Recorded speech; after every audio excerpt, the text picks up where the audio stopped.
Composing and improvising are almost the same, you know. I mean, yeah, but the speed is what makes it different. You know, you just have to go off the cuff when you improvise. You just have to go one idea after another and not think so much about it. And when you're composing, it's the same thing, only you want to stop and make it perfect, you know, which is the problem, actually, because, you know, sometimes you get caught up and you really run into some dead ends. It's much more fun to improvise. Composing's hard work.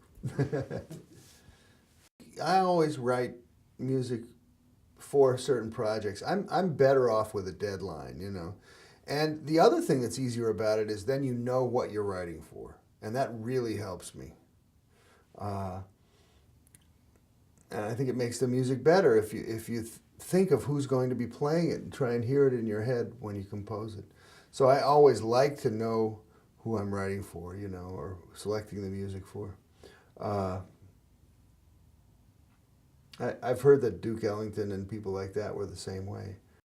I never wrote music for a large orchestra. I'd like to, but I don't know how. I really don't know how. I did some work with a British composer named Mark Anthony Turnage, who writes for orchestra, who's a classical, you know, contemporary classical music,